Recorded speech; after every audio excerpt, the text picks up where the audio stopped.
Let us move further with the wave optics, and in the previous lecture we have studied young double slit experiment और उसके बाद में हमने सब कुछ पढ़ लिया था, न्यूमेरिकल्स भी फिनिश हो चुके हैं। आज हम नया टॉपिक करने जा रहे हैं, that is your Huygens principle. ठीक है, हाइजेंस प्रिंसिपल क्या है? ये एक नई थ्योरी है आप लोगों के लिए लाइट को समझने के लिए, जिसके अंदर हम लाइट का वही प्रीवियस मोशन डिस्कस करेंगे कि लाइट किस तरह से मोशन करती है, लेकिन एक नए पॉइंट ऑफ व्यू के साथ। ठीक है ना, तो यहाँ पर हम लाइट का मोशन समझने वाले हैं फिर से, पर एक थोड़ा सा हमारा पॉइंट ऑफ व्यू बदल जाएगा। तो लेट अस सी के हाइजेंस प्रिंसिपल क्या है। एंड हाइजेंस प्रिंसिपल सबसे पहले समझने के लिए हम लोगों को वेव फ्रंट्स को समझना पड़ेगा।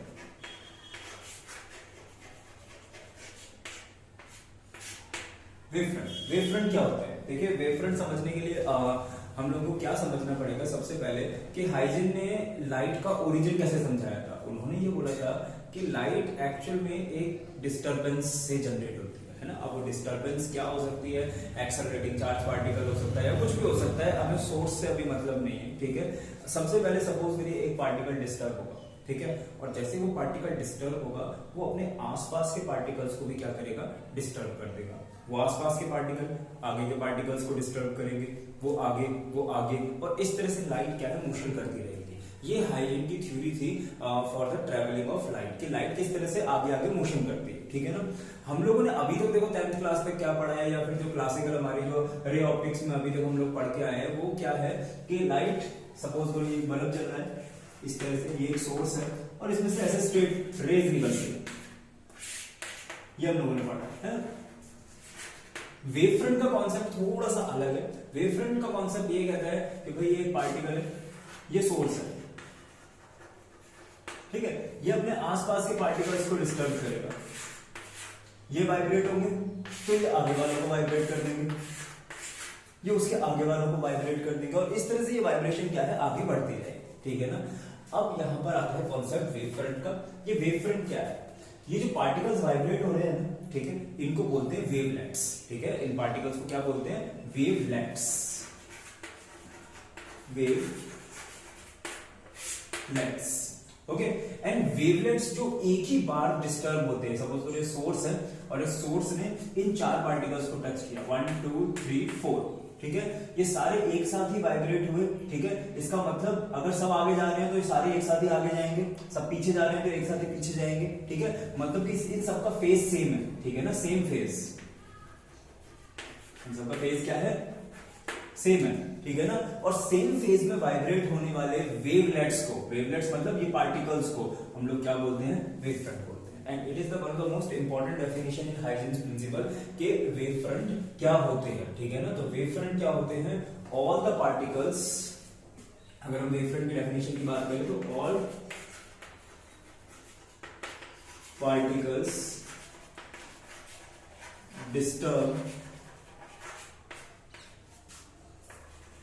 at a time or vibrating in same phase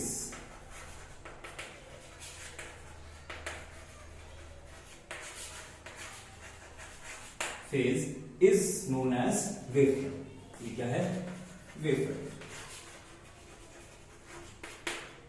okay, सो सबसे पहले डेफिनेशन आपको यही समझने की जरूरी है कि वेव फ्रंट क्या होता है। फॉर एग्जांपल अगर आप लोगों को फील लेनी हो तो आप लोग ये समझ सकते हैं, जब हम पानी में एक पत्थर फेंकते हैं, ठीक है, तो जो रिपल्स बनते हैं वो रिपल्स ही वेव फ्रंट है। ठीक है, वो जो एक सर्कल एक टाइम पे बनता है वो एक सर्कल क्या है? वेव फ्रंट है। जैसे जितने सारे सर्कल बन रहे हैं वो सारे क्या है? वेव फ्रंट है। ठीक है, अगर हम वेव मोशन को कंसीडर करेंगे, लाइट इस तरह से वेव मोशन करती है, ठीक है ना, तो ये जो क्रेस्ट है ये और ये ट्रफ है, crest and trough, crest trough, ठीक है ना, सॉरी क्रेस्ट ट्रफ, ये सारे क्या है? Wave fronts. ठीक है ना, ये सारे के सारे वेव फ्रंट्स हैं, और हर पार्टिकल अपनी एक ऐसी साइन वेव बना रहा होगा। देखो हर पार्टिकल ऐसे अप एंड डाउन मोशन कर रहा है ना, तो साइमल्टेनियसली ये सब जब डाउन जा रहे होंगे तो इन सब की जो ट्रफ है वो मिलके क्या बना देगी? एक वेव फ्रंट बना देगी। ठीक है, फिर शायद अगले पार्टिकल अप जाएंगे, वो मिलके एक क्या बन जाएगा? एक वेव फ्रंट बन जाएगा। तो वेव फ्रंट बेसिकली क्या है? वो सारे पार्टिकल जो एक साथ क्या करते हैं? सेम फेज में मोशन करते हैं। ठीक है, तो सबसे पहले डेफिनेशन आपको ये लर्न करनी है। ओके, सो नेक्स्ट अभी हम लोगों को क्या देखना है कि कितने टाइप्स के वेव फ्रंट हो सकते हैं। तो इसका हम एक जनरल सा आइडिया लेंगे।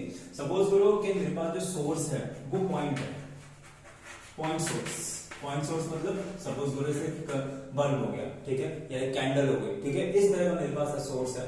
तो सपोज करो ये कैंडल है, ठीक है, अब इस कैंडल के चारों तरफ पार्टिकल्स होंगे, ठीक है ना। तो जब ये कैंडल सोर्स चारों तरफ पार्टिकल्स को डिस्टर्ब करेगा तो वो डिस्टर्बेंस किस तरह की होगी, स्फेरिकल डिस्टर्बेंस, ठीक है। तो यहां पर अगर पॉइंट सोर्स हमारे पास है, ठीक है, तो इसके चारों तरफ जो डिस्टर्बेंस होगी वो कैसे होने वाली है, स्फेरिकल। मतलब यहाँ पे जितने भी सारे वेवलेट्स होंगे वो सब डिस्टर्ब होंगे। मैंने वेवलेट्स नहीं बनाए हैं, मतलब मैंने सारे वेवलेट्स को जो डिस्टर्ब हुए उनको जोड़ दिया, और जोड़ते ही जैसे इनको जोड़ा तो ये क्या बन गया, वेव फ्रंट बन गया। और अब ये वेव फ्रंट कैसा वेव फ्रंट है, ये है spherical wave front, spherical wave front, ठीक है। हम लोग ड्रॉ सर्कल कर पाएंगे ऑब्वियसली, क्योंकि 3D हम ड्रॉ नहीं कर पाएंगे, but it is a spherical wave front. और ऐसे ये वेव फ्रंट आगे एक और वेव फ्रंट जनरेट करेगा। तो आप जितने चाहे उतने बना सकते हैं, ठीक है, बट दिस सेंटर में हमारा ये क्या हो गया, सोर्स हो गया, ठीक है। तो पॉइंट सोर्स के लिए कैसा बनेगा, स्फेरिकल वेव फ्रंट बनेगा। अब अगर हम आगे जाएं तो अगर हमारे पास यहां पर लाइन सोर्स है, लाइन सोर्स जैसे कि हमारी ट्यूबलाइट हो गई, ठीक है, तो लाइन सोर्स के लिए अब देखो लाइन सोर्स है, तो लाइन सोर्स का वेव फ्रंट कैसे बनने वाले हैं, सिलेंड्रिकल वेव फ्रंट।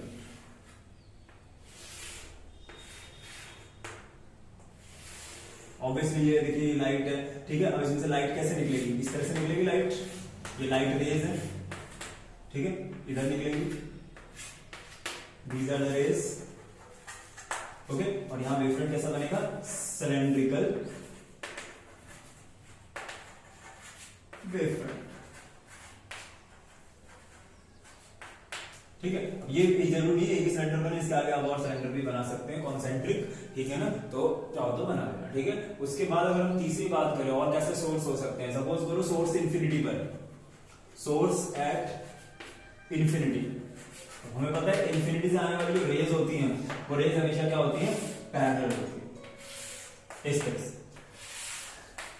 ये देखिए ये रेज इंफिनिटी से आ रही है और ये रेज कैसी होंगी, पैरेलल होंगी। तो पैरेलल रेज के लिए जो वेव फ्रंट बनेगा वो कैसा बनेगा, प्लेन। कैसा वेव फ्रंट बनेगा यहां पर, प्लेन वेव फ्रंट,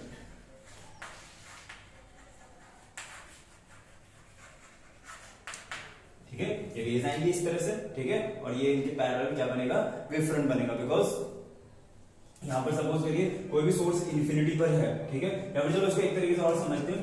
यहां पर देखो इंटरेस्टिंग चीज तुम लोग क्या देख रहे होगे कि अगर सपोज करो ये सोर्स है, मान लो ये बल्ब है, ठीक है, और मुझे अगर रे डायग्राम बनानी होती, वेव फ्रंट ना बनाने होते तो मैं कैसे बनाता, इस तरह से,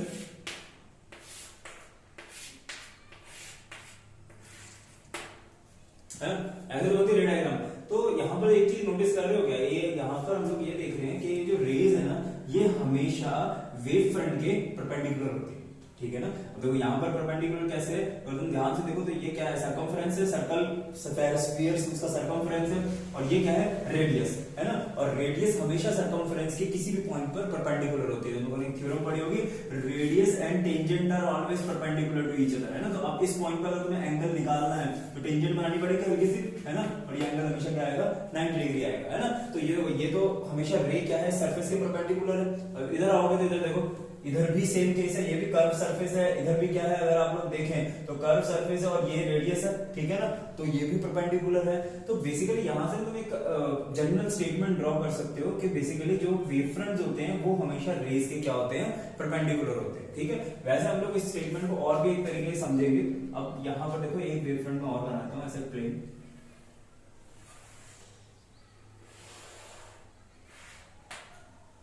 ठीक है, और इधर भी हमने बहुत सारे वेव फ्रंट बनाए हुए हैं। अब अगर सपोज करो यहाँ पे ये पॉइंट है, पॉइंट नंबर 1 और ये है पॉइंट नंबर 2, ठीक है।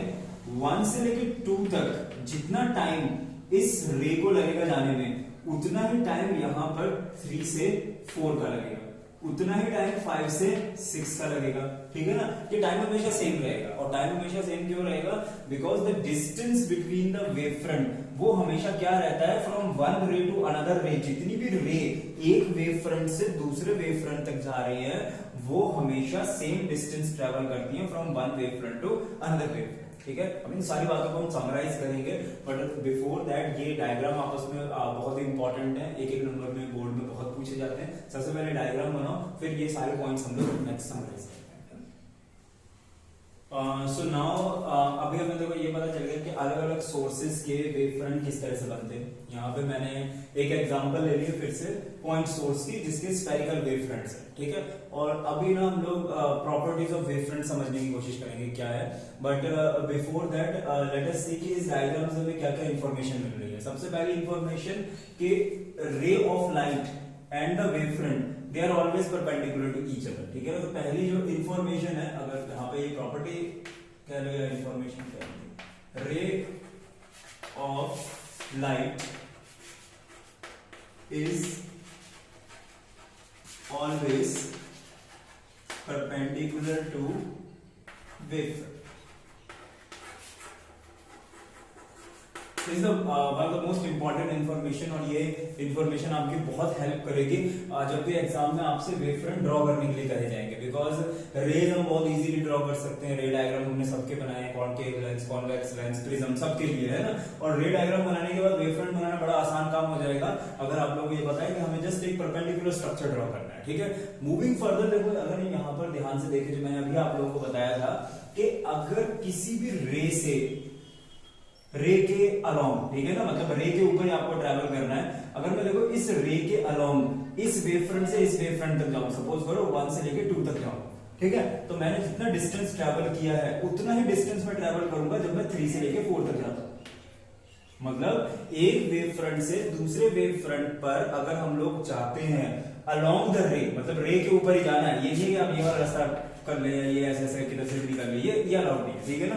अगर आप रे के अलोंग के एक वेव फ्रंट से दूसरे वेव फ्रंट पे जाते हैं तो आप हमेशा सेम डिस्टेंस ट्रैवल करेंगे। मतलब मैं ये कह सकता हूं कि distance from 1 to 2 is equals to distance from 3 to 4, ठीक है ना। तो ये हम लोग कमेंट कर सकते हैं, और ये हमारी दूसरी इंफॉर्मेशन है जो हमें यहां से मिलती है, that distance from one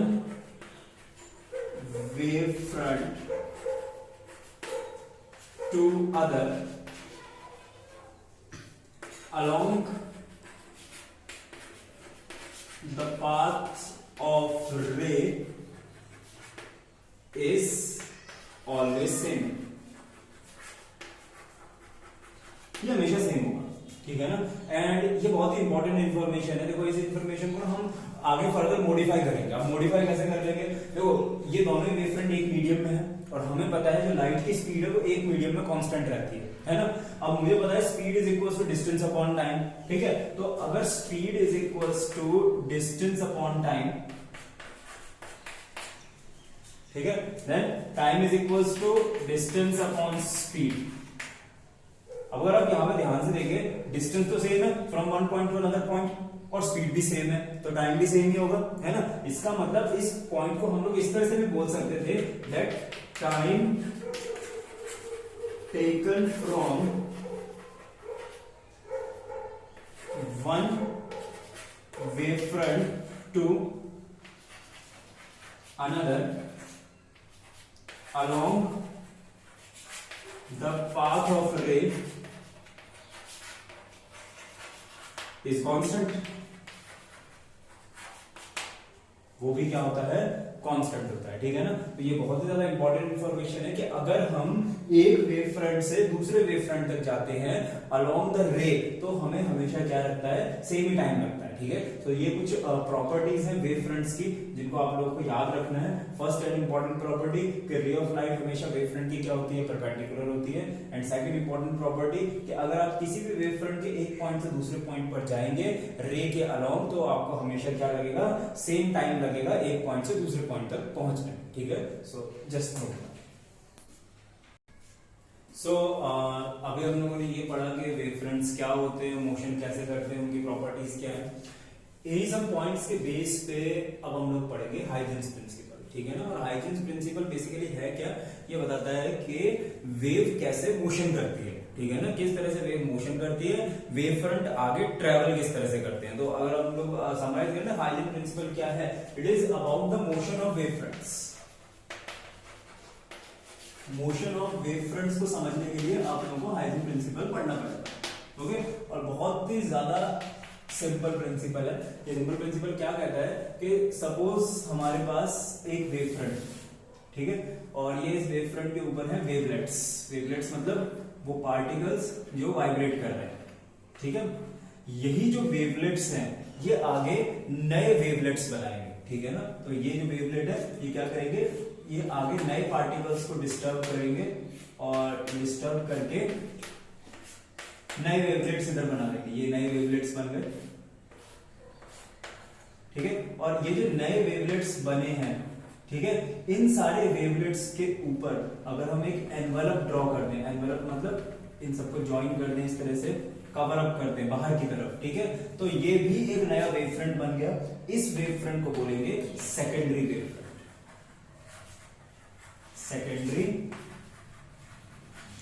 wave front, ठीक है। और ये जो सेकेंडरी वेव फ्रंट है इसकी भी स्पीड वही होगी जो स्पीड क्या थी प्राइमरी वेव फ्रंट की थी। मतलब ऐसा नहीं है कि मैं आगे आगे धक्का मारता जा रहा हूं तो स्पीड कम होती जा रही है, जैसा पार्टिकल्स के नेचर में होता है ना कि हम लोगों ने किसी को धक्का मारा, उसने आगे धक्का मारा, आगे धक्का मारा तो स्पीड कम होती है। ऐसा कुछ नहीं होने वाला। यहाँ पर जितनी स्पीड प्राइमरी की थी उतनी ही स्पीड किसकी होगी, सेकेंडरी वेव फ्रंट की होगी, ठीक है। अब ये सेकेंडरी वेव फ्रंट बन चुका है।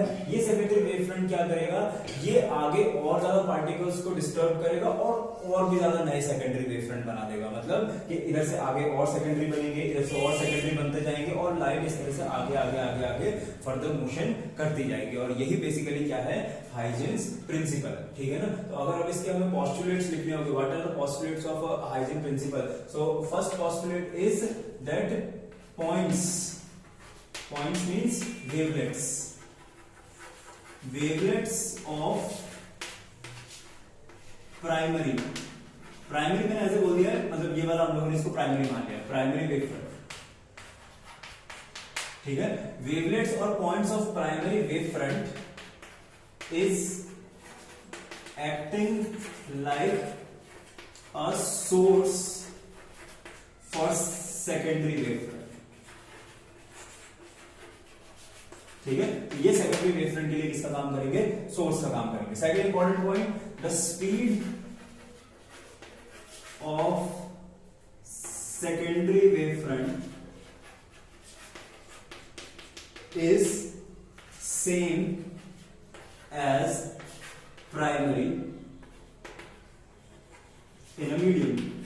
अगर मीडियम चेंज नहीं हो रहा है तो जो प्राइमरी की स्पीड है वही किसकी होगी, सेकेंडरी की स्पीड होगी, ठीक है। And third point, the shape, कैसी शेप होगी, the shape of secondary wave front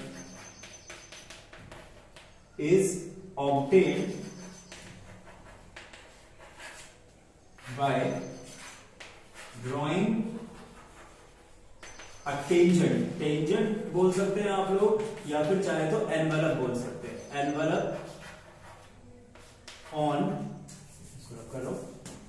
on secondary wave, ये वाला प्राइमरी वेव फ्रंट,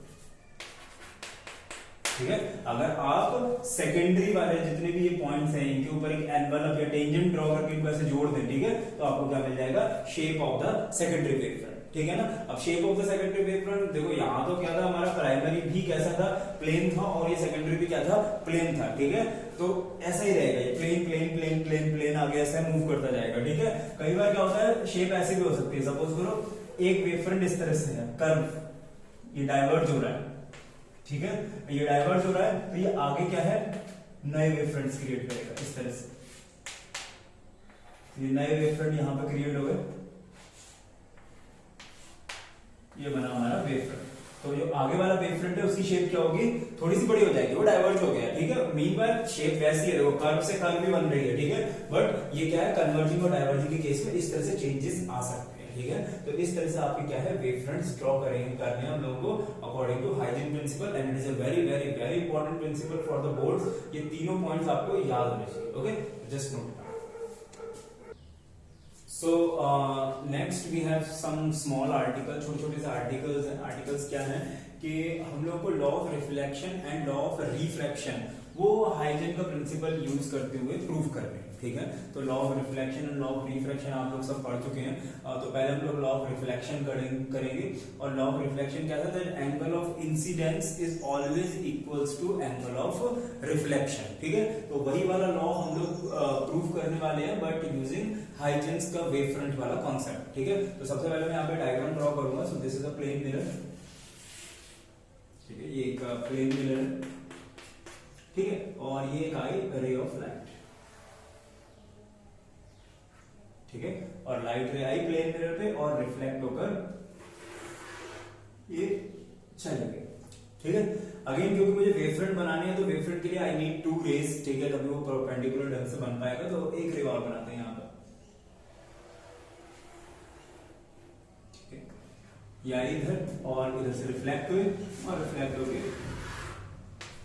ये भी इधर नहीं, ओके। अब देखिए भाई, यहाँ पर हम लोगों को क्या करना है, बनाने हैं वेव फ्रंट, ठीक है। तो वेव फ्रंट कैसे बनेंगे, सबसे पहले मैं यहाँ पे बनाऊंगा इंसिडेंट वेव फ्रंट, और इंसिडेंट वेव फ्रंट बनाने के लिए हम लोग यूज करेंगे इंसिडेंट रेज। तो ये हमारी इंसिडेंट रेज है। तो इस पॉइंट पे, जिस पॉइंट पे जस्ट ये रे हमारी क्या कर रही है, मिरर को टच कर रही है, यहां से ये मैंने ड्रॉ कर दिया वेव फ्रंट, ठीक है। इस वेव फ्रंट को कुछ नाम देते हैं ए बी, ठीक है। ये हमारा क्या बन गया, इंसिडेंट वेव फ्रंट, ठीक है। और इस पॉइंट पे ये है हमारी रिफ्लेक्टेड रेज, है ना, और ये रिफ्लेक्टेड रेज है, इनसे इस पॉइंट पे हम लोग ड्रॉ करेंगे रिफ्लेक्टेड वेव फ्रंट। तो ये बन गया रिफ्लेक्टेड वेव फ्रंट, ठीक है। ये ए मोशन करता हुआ इधर आया है तो इसको बोल देते हैं ए डैश, और ये बी इधर आया है तो इसको बी डैश बोल सकते हैं। अभी कोई दिक्कत वाली बात नहीं, आप सी डी नाम देंगे तो भी चलेगा। तो ये हमारा क्या बन गया, incident wave front, incident wave front, और ये वाला क्या बन गया, रिफ्लेक्टेड वेव फ्रंट, और ये है इंसिडेंट वेव फ्रंट, ठीक है। अब ऑब्वियसली आप लोगों ने छोटी क्लासेस में पढ़ा है एंगल ऑफ इंसिडेंस क्या होता है। एंगल ऑफ इंसिडेंस होता है the angle between incident ray and the normal, ठीक है ना। तो यहाँ पे समझने के लिए हम लोग यहाँ पे नॉर्मल ड्रॉ कर लेते हैं, डॉटेड लाइन ड्रॉ करूंगा यहाँ पर इस तरह से। तो ये हमारा नॉर्मल है, ये इंसिडेंट रे है, ये बन गया एंगल ऑफ इंसिडेंस आई, ठीक है। अब अगर तुम लोगों को याद हो तो अभी अभी हम लोगों ने ये बोला था कि जो वेव फ्रंट होता है वो हमेशा रे के परपेंडिकुलर होता है। Wave front is always perpendicular to ray of light, ठीक है ना। तो अगर ये वेव फ्रंट है हमारे पास ए बी और रे ऑफ लाइट है दिस वन, ठीक है, तो ये वाला जो एंगल होगा दिस है, ठीक है, ये 90 डिग्री का होगा, ठीक है। अब अगर तुम यहां पर देखो ध्यान से, ये नॉर्मल है, ठीक है। नॉर्मल हमेशा मिरर से 90 डिग्री का एंगल बनाता है, ठीक है। तो नॉर्मल से अगर मिरर 90 डिग्री का एंगल बनाता है तो मींस ये वाला जो एंगल है ये भी 90 डिग्री का होगा, ठीक है ना। अब अगर देखो बेटा यहाँ पर ध्यान से देखो तो समझने के लिए मैं यहाँ पर थोड़ा सा रीड्रॉ कर देता हूँ इसको। ये हमारी रे आई, ये मैंने नॉर्मल बनाया था, ठीक है ना। ये हमारा वेव फ्रंट है, ठीक है, ये ए बी, ठीक है। ये वाला एंगल 90 डिग्री है, ठीक है। और यहां पर देखो ये एंगल भी 90 डिग्री है, ठीक है। मैं अगर इनको कोई नाम दे दूं 1 2 और 3, हम यहां पे क्या बोल सकते हैं, 1 + 2 is equals to 90 degree is equals to 2 + 3, है कि नहीं। देखो यहाँ पे 90 डिग्री है ना, तो अगर इन दोनों को इक्वेट करें तो यहाँ से 1 = 3 आ जाएगा, 2 से 2 कैंसिल आउट हो जाएगा। अगर तुम ध्यान से देखो तो 1 भी द एंगल ऑफ इंसिडेंस है, the angle between incident ray and the normal, ठीक है ना। तो 1 अगर आई है तो एंगल नंबर जो 3 है वो भी क्या होगा, आई होगा, ठीक है। इसका मतलब क्या हुआ, ये जो वेव फ्रंट एंगल बना रहा है मिरर के साथ, ए बी क्या है, वेव फ्रंट है ना, और ये जो मिरर के साथ एंगल बना रहा है वो क्या है, एंगल ऑफ इंसिडेंस, ठीक है ना। तो सेम यहाँ पे हम लोग ये करने वाले हैं। तो मैं ये एक्स्ट्रा कंस्ट्रक्शन उसको देखो रब आउट कर रहा हूँ यहाँ से, ठीक है। सिंपली हम लोग इतना बोलेंगे कि जो ए बी वेव फ्रंट है ये एंगल भी क्या होगा, एंगल आई होगा, ठीक है। समझ में आ गया होगा। सिमिलरली यही चीज आप लोग यहाँ पे भी प्रूव कर सकते हैं कि जो रिफ्लेक्टेड वेव फ्रंट है ए डैश बी डैश, ठीक है, ये एंगल जो बनाएगा वो बनाएगा आर बनाएगा। और इसको भी आप ऐसे प्रूव कर सकते हैं, यहाँ पे एक नॉर्मल की कंस्ट्रक्शन कर सकते हो, ठीक है। ये रिफ्लेक्टेड रे है, ये नॉर्मल है, ये एंगल आर होगा, दिस इज आर प्लस 9, ये प्लस ये 90 हो गया, ये प्लस ये 90 हो गया, तो this is equals to this. Again ऐसे प्रूव हो जाएगा, ठीक है। तो अगर आपको ये समझने के लिए देखना है तो एक बार देख लो, मैं इसे रब करूंगा एंड सो मूव फर्दर।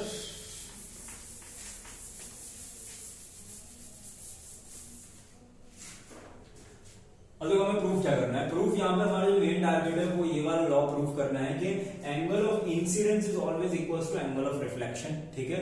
और यहाँ पे मेरे पास अब इतना डाटा है ना कि मैं यहाँ पे 9th क्लास वाली ज्योमेट्री यूज करने वाला हूँ। आपने 9th 10th क्लास में यूज करी होगी कॉन्ग्रुएंट ट्रायंगल्स, है ना। तो यहाँ पे एक्चुअली मेरे पास दो ट्रायंगल हैं जो कॉन्ग्रुएंट हो रहे हैं, और वो कौन कौन से दो ट्रायंगल्स हैं? वो ट्रायंगल्स है A B B dash, triangle A B B dash and triangle A B dash A dash.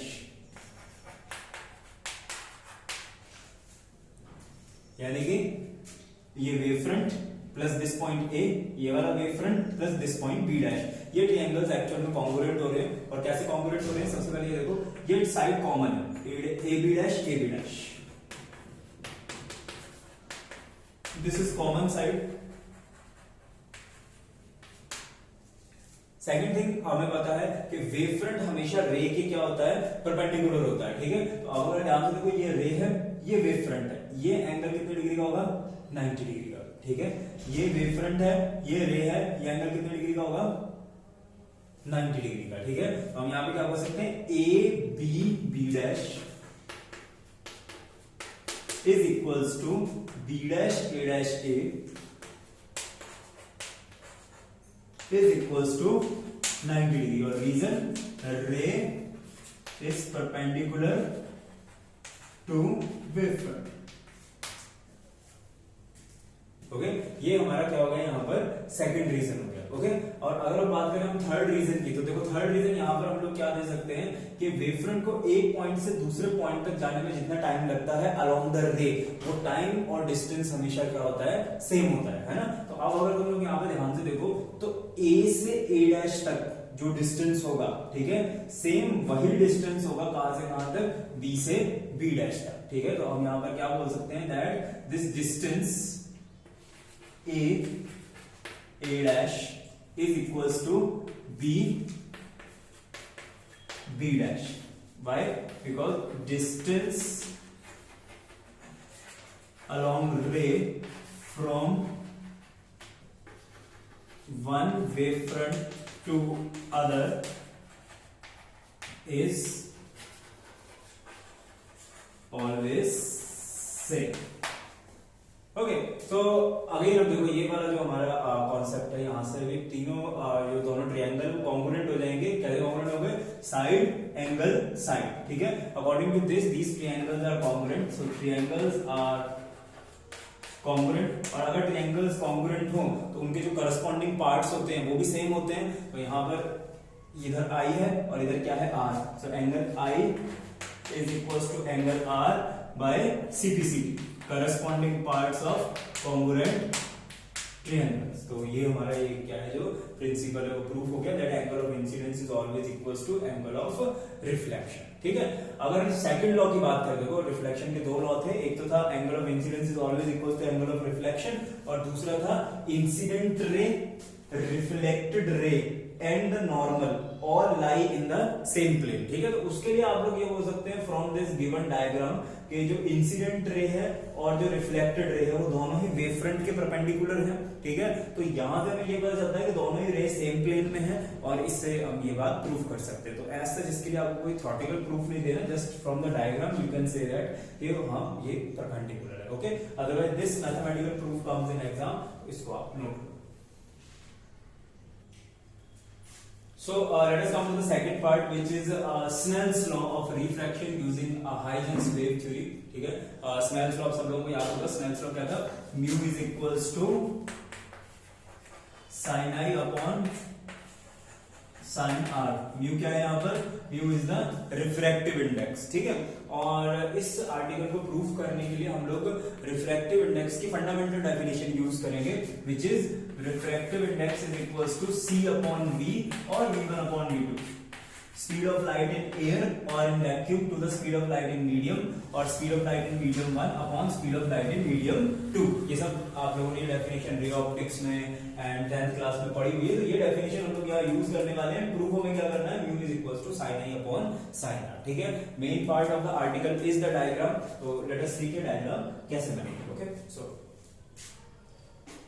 Suppose करो ये मीडियम की बाउंड्री है, ठीक है। ऊपर मीडियम 1 है, ठीक है। मीडियम 1 में वेलोसिटी है जो लाइट की वो v1 है, ठीक है। और लाइट की वेलोसिटी v1 है और हम मान लेते हैं ये मीडियम रेयर है, ठीक है। एंड अगेन ये नीचे है मीडियम 2, इस मीडियम में लाइट की वेलोसिटी है v2 and let us suppose that कि ये मीडियम क्या है, डेंस है, ठीक है। अब आप लोगों को शायद थोड़ा सा याद होगा कि जब भी लाइट रेयर से डेंस मीडियम में जाती है तो वो टुवर्ड्स द नॉर्मल बेंड होती है ना, ये इस तरह से लाइट विल गो, इसको ऐसे निकल जा रहा था सीधे, but it will bend towards the normal, ठीक है। तो ये कुछ इस तरह से हम लोग करने वाले हैं। सपोज करो यहाँ पे ये लाइट है, यहां से स्टार्ट हो गई एंड स्टार्ट हो गई यहां पहुंच, ठीक है। यहाँ पे बना लेते एक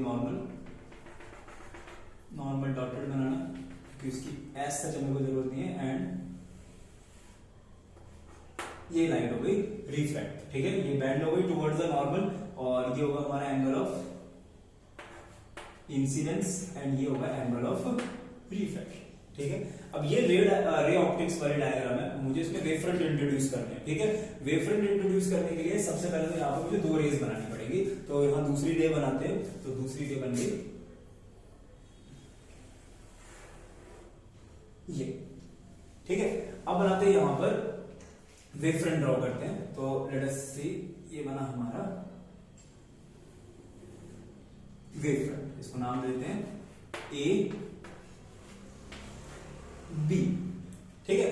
अब ये जो ए बी वेव फ्रंट बना है, ठीक है। अब हमें बनाना है यहाँ पे बेटा रिफ्लेक्टेड वेव फ्रंट, तो रिफ्लेक्टेड वेव फ्रंट बनाते समय ना हम लोग थोड़ा सा ध्यान देंगे। ध्यान क्या देंगे, सपोज करो जो ये वेव फ्रंट है ए बी, इसमें ये वाला वेवलेट है बी पॉइंट पर, ये वेवलेट बी पॉइंट से लेकर यहां सी पॉइंट तक वाइब्रेट होता है, ठीक है। ये वाइब्रेशन सी पॉइंट तक पहुंचती है। सपोज करो इसे बी से सी पॉइंट तक पहुंचने में टाइम लगता है टी, ठीक है ना।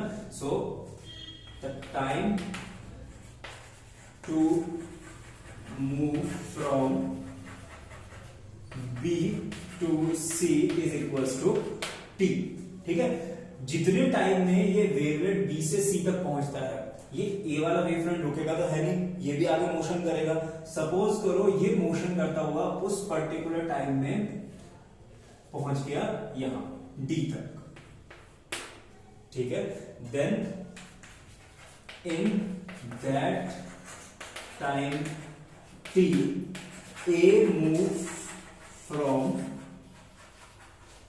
ए टू डी, ए कहां तक पहुंच गया, डी तक पहुंच गया। अब आपको क्या करना है, इन्हीं दोनों पॉइंट्स को जोड़कर अपना दूसरा वेव फ्रंट बनाना है। ये बना दिया आपने अपना दूसरा वेव फ्रंट, और ये वेव फ्रंट कौन सा वेव फ्रंट है, refracted wave front. Refracted wave front ये आपका बन गया, और ये वाला वेव फ्रंट कौन सा था, ये था इंसिडेंट वेव,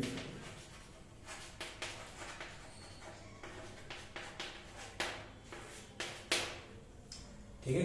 अब अगेन वही देखो, वही वाली ज्योमेट्री यूज करके मैं यहाँ पे प्रूफ कर सकता हूँ, this angle plus this angle is 90, ठीक है। ये एंगल 90 है तो ये वाला और ये वाला भी 90 है, तो ये भी क्या हो जाएगा, आई हो जाएगा। सेम वही वाला पुराना वाला कॉन्सेप्ट है, तो यहाँ से आप समझ सकते हैं। अगर आर की बात करें तो देखो ये हमारा वेव फ्रंट है, ठीक है।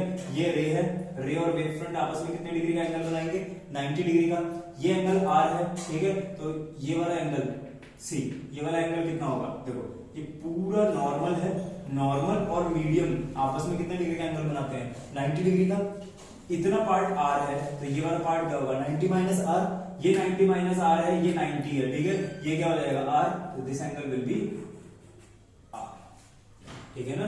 अगेन आप लोग ऐसे याद रख सकते हैं कि जो वेव फ्रंट एंगल बनाता है बाउंड्री के साथ that is angle of refraction, और जो वेव फ्रंट एंगल बनाता है इंसिडेंट वेव फ्रंट एंगल बनाता है बाउंड्री के साथ that is angle of incidence. ठीक है, तो इस तरह से याद रख सकते हो। ओके, अब देखो ये डायग्राम हमारे पास आ चुकी है। अब करना कुछ नहीं है हम लोगों को, यहाँ पे स्नेल्स लॉ प्रूफ करना है। और स्नेल्स लॉ क्या है, mu is equals to sine I upon sine R. तो मैं क्या करने वाला हूँ, इस डायग्राम में साइन आई और साइन आर की वैल्यू फाइंड आउट करूंगा और उसको डिवाइड करके आंसर निकालूंगा। ठीक है, तो लेट अस सी की वैल्यू क्या आती है। सबसे पहले साइन आई की वैल्यू निकालते हैं। तो साइन आई देखिए क्या होगा, साइन आई। तो साइन आई के लिए हम लोगों को ये वाला ट्रायंगल यूज करना पड़ेगा।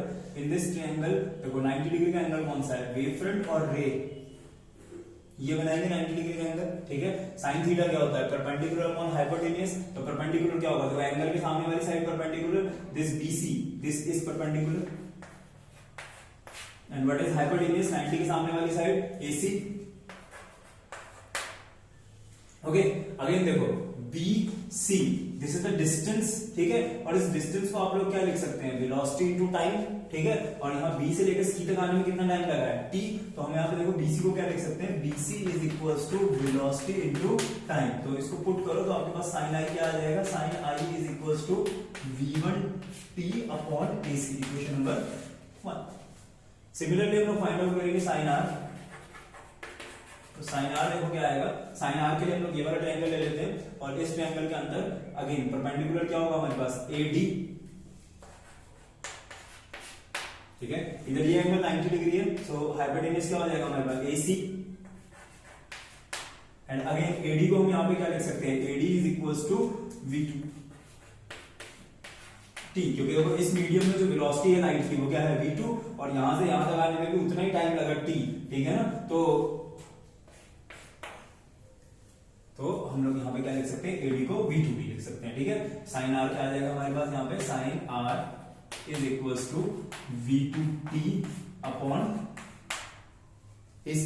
ठीक है, अब क्या करें, इसको इक्वेशन नंबर 2 मान लेते हैं और डिवाइड कर देते हैं इक्वेशन 1 एंड 2 को। तो क्या आ जाएगा हमारे पास, देखिए sine I upon sine R is equals to V1T AC into V2T AC, AC से AC, T से T cancel out, it is V1 upon V2। And what is V1 upon V2? Speed of light in medium 1 upon speed of light in medium 2. That is a basic fundamental definition of refractive index. So what is V1 upon V2? V1 upon V2 is equals to mu. ठीक है, तो यहां से हम लोगों ने क्या कर दिया, स्नेल्स लॉ को प्रूव कर दिया that sin I upon sin R is equals to mu. So this is the proof for the Snell's law and it is again a very important proof. Okay, so note. So that's it for today's work. आज hygiene में हम इतना ही करेंगे. Now your homework is कि आप लोग draw करके देखिए कि convex lens, concave lens and prism में से जब लाइट पास करती है तो किस तरह के वेव फ्रंट्स बनेंगे. ठीक है, and tomorrow we are going to do those questions as well as some numericals of the hygiene principle.